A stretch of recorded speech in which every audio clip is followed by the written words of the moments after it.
Que invencibilidade é essa do São Paulo, galera? Pois é, hein? Em 7 jogos, o São Paulo está invicto no Campeonato Brasileiro, mas são 6 empates, né? E apenas. Não, 6, né? 6 empates e apenas uma vitória, se eu não me engano. Vou dar uma olhada aqui nos números, né? É isso mesmo, são 7 jogos do São Paulo, uma vitória e 6 empates, gente. Olha, uma vitória em casa, 3 empates em casa e 3 empates fora. É o time que mais empata no Campeonato Brasileiro. O pior de tudo é que o São Paulo não consegue ganhar nem em casa nem fora, só ganhou do Santos, né? O inconsistente, também fraquíssimo Santos aí, do jeito que o Santos vem também na temporada. Preocupante, mais um empate. Eu, sinceramente, não vejo a hora de fazer logo os 47 pontos no Campeonato Brasileiro. E sabe o que é o pior nesse cenário? Além de você empatar em casa mais um jogo, agora o próximo jogo é na terça-feira, né, pela Libertadores agora, no próximo dia 6, terça-feira, pela Libertadores. E detalhe, o próximo jogo no Campeonato Brasileiro é no dia 11 contra o Palmeiras, lá em Barueri.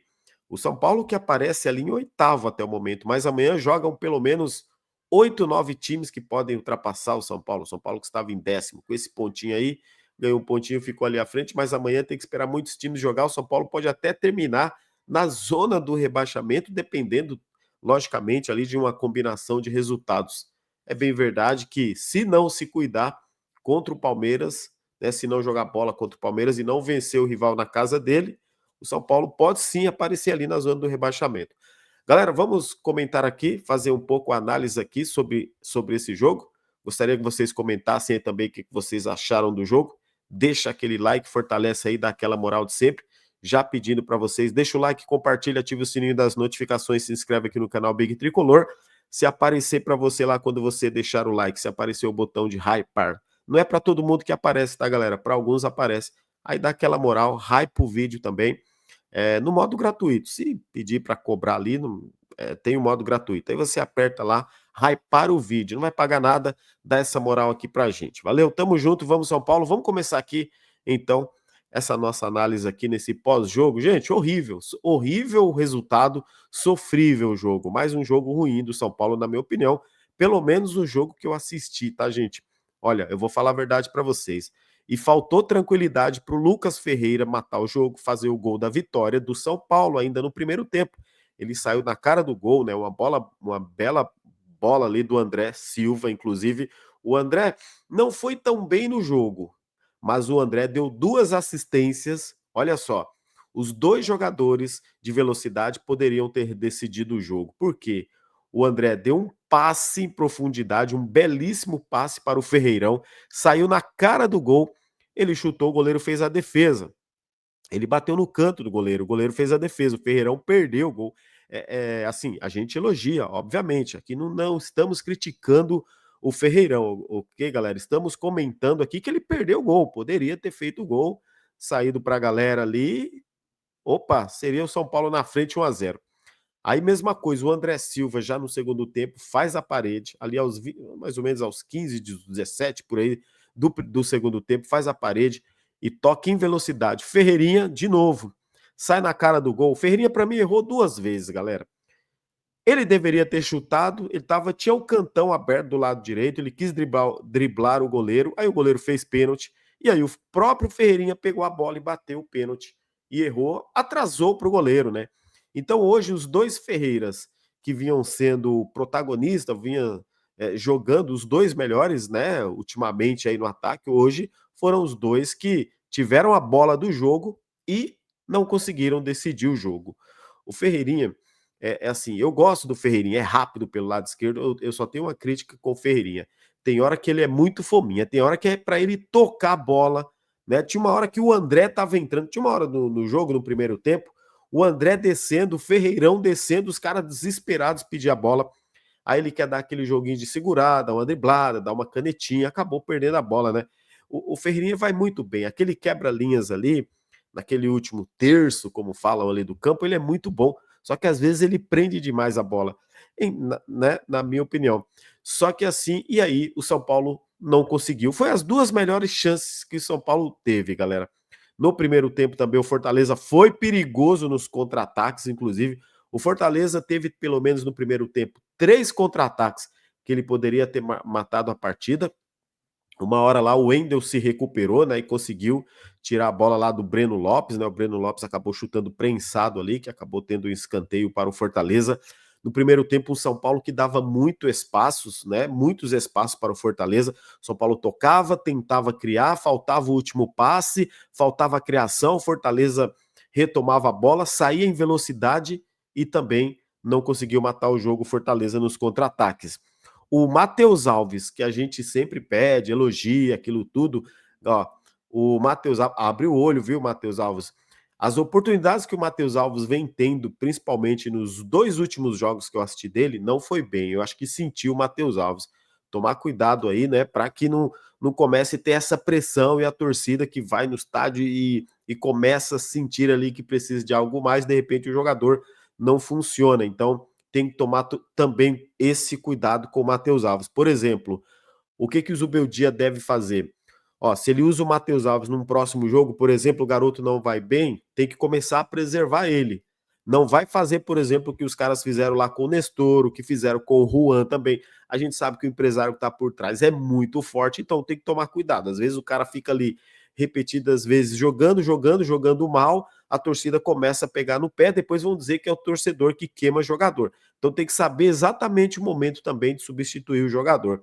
Mas o Matheus Alves, que jogou bem, galera, vocês sabem, né? Ele jogou bem em outras partidas, hoje foi muito mal, ficou sumido no jogo. Mas para mim tem um detalhe do Matheus Alves ter ficado sumido no jogo: a falta do Marcos Antônio. Vocês perceberam hoje a falta que faz o Marcos Antônio, né? Por isso que eu falei que eu sou muito mais e ainda continuo acreditando, sou muito mais comprar o Matheus Alves do que o São Paulo trazer o Thiago Mendes. O Matheus Alves hoje é aquele volante da dinâmica, é o volante rápido. Ele cai para a esquerda, para a direita, ele municia ali o ataque também pelo meio. E ele funciona, o Matheus Alves funciona mais tendo ali o eu falei Matheus Alves, né? O Matheus Alves funciona mais ali tendo o Marcos Antônio, galera. É o cara da movimentação, cai para a direita, cai para a esquerda, assim como faz o Alves. Só que precisa ter alguém ali para sustentar isso. Vocês perceberam que hoje, eu percebi, né, que o Bobadilla, que não é esse homem também que vai tanto à frente, não achei que o Bobadilla fez um jogo ruim, o problema é que ele não tem essa qualidade lá na frente, e o Alisson ficando mais como o primeiro volante. Tinha hora quando ia sair no tiro de meta, era o Alisson que estava saindo jogando. Mas que estranha aquela saída do São Paulo também, né? Da saída lá com os zagueiros, com o volante, o Alisson ir lá dentro da área, 3 zagueiros dentro da área, enfim, né? Em alguns momentos me lembrou o Diniz ali. Mas isso aqui não vem nem muito ao ponto, não. Então, o São Paulo perdeu aquela qualidade do meio ali, a velocidade do meio, sim, sem o Marcos Antônio, que é o jogador, né, que vem tendo essa característica no time do São Paulo. O Lucas Ferreira pelo lado direito ali, aí falta esse jogador, e o pior, né? Você não teve o Marcos Antônio e também não teve o Cedric. E aí foi o Ferrarese na lateral direita. Volto a repetir. Quando você tem um ponta direita lá, pode ser o Lucas ou pode ser o Ferreirão, pode ser qualquer um lá, jogador de velocidade. Se você tiver o Ferrarese na lateral direita, não vai funcionar legal. Por quê? Ele não é um jogador de apoio, ele é um jogador mais de contenção, um jogador mais defensivo.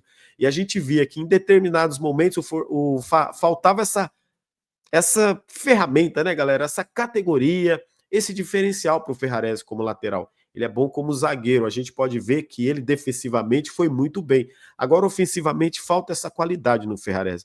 Aí é onde eu faço a observação: é o seguinte: ok, se o Igor Vinícius está lá com lombalgia, não pode jogar, improvisou o Ferrarese na lateral, aí é onde eu me pergunto sempre: por que que não dá oportunidade para o Mike, então? Aí no segundo tempo você pode usar de verdade um lateral, não usar um zagueiro na lateral. Já que o Cedric não entraria no jogo sendo poupado, por que que não, então, dar oportunidade para o Mike? Coloca o Mike para jogar, já que ele vai ficar no lugar do Igor Vinícius. Até porque se tivesse o Igor Vinícius estaria lá. Já que não tem o Igor Vinícius, por que que não pode ser o Mike? Tá aí uma pergunta também que fica aí interessante para a gente perguntar para o Luiz Ubeldia. O que que vocês acharam aí, galera, do jogo? O que que vocês acharam do Zubeldia? Comenta aí quem foi o melhor da partida, quem ficou abaixo para vocês. A nossa ideia aqui não é criticar, xingar, pegar no pé de ninguém. A ideia aqui é a gente fazer essa análise, né? Análise de torcedor, quem foi o melhor, quem foi o pior. Não tem problema nenhum nisso, né? Tem pessoas que é cheio de chilique também, né? Qualquer coisinha, tá criticando o Zubeldia, tá criticando não sei quem. A gente tá comentando sobre o jogo. É importante a gente fazer esses comentários. E outra coisa, tá? De verdade mesmo. Eu faço uma crítica, sim, sempre, né? E repito, não sou oportunista. Eu sempre digo aqui que a gente deve dar, sim, respaldo, né? Deve dar confiança para o time, para o treinador, mas abre o olho. São 7 jogos, uma vitória, 6 empates. Não ganha em casa, nem ganha fora de casa. Não é torneio mata-mata, não é Libertadores com aqueles times fracos da Libertadores. A gente está jogando Brasileirão. Precisa ganhar em casa, precisa acontecer alguma coisa. Hoje, por exemplo, o São Paulo fez um jogo ruim. Só que, por exemplo, a responsabilidade, na minha opinião, da não vitória não é o Zubeldia. É o Ferreirinha e o Ferreirão que perderam os gols. O Ferreirinha teve a bola do jogo para fazer o gol. O Ferreirão também teve a bola do jogo para fazer o gol. Na cara do gol, eles perderam. Ali não é o treinador que faz o gol. Agora, a montagem, a modificação, como escala, como mexe, sim, é responsabilidade do treinador. E aí a gente pega o contexto. Não é só esse jogo, são todos os jogos. Porque falar só desse jogo aqui, você vai falar, beleza, os caras perderam o gol tal, os gols ali. Mas são outros jogos também. Então o São Paulo tem que abrir o olho, galera. São 7 jogos. Gente, time que briga para cair nos campeonatos de pontos corridos são os times que mais empatam e não vencem ninguém. Repetindo, próximo jogo, os próximos jogos do São Paulo, olha só. Os próximos jogos do São Paulo, tá? Então, assim, vai ser agora pelo Campeonato Brasileiro, tá? Terça-feira o São Paulo joga lá, né, em Lima, né, no Peru, contra o Alianza Lima, aí o São Paulo volta, chega na quarta-feira aqui de madrugada, de manhã, enfim, aí descansa, treina na quinta, na sexta. O São Paulo joga no domingo contra o Palmeiras em Barueri. Deixa eu ver o próximo jogo aqui. Aí depois do Palmeiras, o São Paulo recebe o Grêmio no Morumbi. Olha só, não é nada fácil, hein?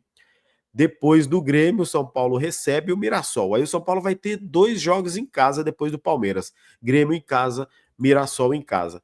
O que eu vejo? 2 jogos, né, com muita pressão também para cima do time, o time precisando vencer. A gente vai pegar um adversário agora, o Palmeiras, que investiu aí 500 milhões de reais. É o time que eliminou a gente na semifinal do Campeonato Paulista com aquele gol, né? Aquele pênalti macabro lá, aquele pênalti roubado lá que o juiz acabou dando ali pro Palmeiras. Mas, de qualquer forma, é um adversário forte, é o líder do Campeonato Brasileiro. O Palmeiras tem 14 pontos, com um jogo a menos. Se o Palmeiras ganhar amanhã, ele vai a 17 pontos. É quase o dobro do que a gente tem. São Paulo tem 9 pontos, galera. Uma vitória e 6 empates, tá? O que eu achei de positivo nesse jogo, galera, a volta do Lucas Moura. O Lucas retornou sem ritmo de jogo, né? A gente percebeu ali que um pouco assim, fora de conexão com o time, deixando algumas bolas escapar, sem ritmo de jogo.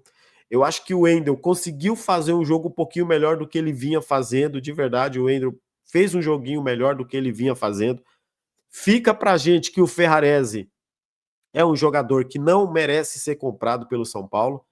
O São Paulo deve ter na base aí, o Ferrarese não, perdão, o Juan Tressoldi, né? Como diz um familiar dele, o Tressoldi. Enfim, o Juan, galera. Ferrarese não, o Ferrarese vai bem na zaga, né? Eu nem acho que deve ser colocado como lateral, porque como lateral ele se queima, tem que ser zagueiro. A questão de colocar o Ferrarese como zagueiro, ou o Zubeldia como lateral, é quando há uma necessidade, por exemplo, uma situação de jogo. Se você tem o Mike no sub-20 que pode jogar de lateral, coloca o Mike para jogar. Para de ficar improvisando o zagueiro na lateral. O Ferrarese falha na lateral, né? E uma quando ele vai cruzar, geralmente cruza em cima dos zagueiros lá adversários, mas como zagueiro, o Ferrarese para mim é monstro, muito bom zagueiro. Agora como lateral é fraco, né? Agora, improvisa, quebra o galho, né? Então, o que a gente viu ali é que o Juan Tressoldi, galera, não vale, não dá para pagar 27, 28 milhões nesse cara, gente, na boa. Olha, se o São Paulo realmente comprar esse Juan Tressolde aí, é um tiro no pé, hein, falar a verdade para vocês. E agora sim, o Luciano entrando de novo ali pelo meio, a gente vê que o Luciano também fica sumidaço, a gente não teve o Alves, né, que não foi bem no primeiro tempo, depois quando entra o Luciano também a gente não teve meio ali do mesmo jeito, né. Então o time do São Paulo, gente, na minha visão fez um jogo ruim, tá. Um jogo ruim contra um time que não vencia, não, mas não venceu também, né. Mas os últimos 6 jogos do Fortaleza também ele não venceu ninguém, então ele completou o 7º jogo sem vencer. O pior de tudo é que a gente chegou a 11 jogos sem vencer o Fortaleza. E desses 11 jogos contra o Fortaleza, 7 no nosso estádio. São 4 vitórias dos caras e 3 empates. Algo precisa ser feito para o São Paulo voltar a vencer aí. São muitos empates, né? Então vamos ver na terça-feira contra o Alianza Lima. O que você achou do jogo? Comenta aí se eu tiver comentando aqui algo que você não concorda também. Vai ser um prazer aí a gente trocar essa ideia depois aí nas mensagens aí.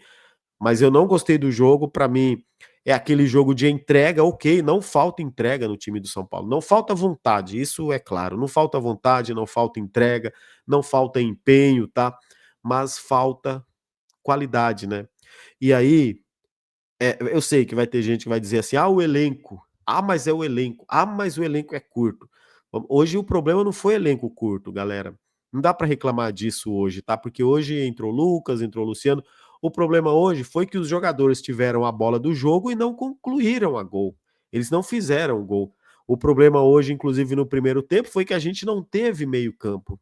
Aí, quando se fala do elenco, eu acho que é importante a diretoria ou o Zubeldia, ou sei lá quem quer que seja, elucidar para o torcedor o que acontece com o Luan. O Luan não poderia ter jogado hoje ali, cobrir aquele buraco do time no meio-campo, principalmente no primeiro tempo. A gente sabe que o Bobadilla não marca ninguém, né? O Alisson também não é esse primeiro volante nato ali, né? O Alisson hoje sentiu sim a falta do Marcos Antônio. O Marcos Antônio tá jogando muito. O São Paulo sentiu falta do Cedric, já que o Ferrarese não é um lateral.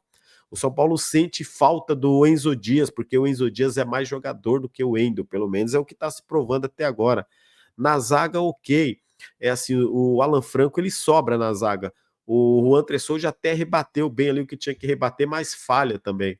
E lá no meio, a criatividade do São Paulo hoje esteve apagada, o Matheus Alves apagado, o Lucas Ferreira não foi tão bem, apesar de esforçado, de recompor, mas não foi bem.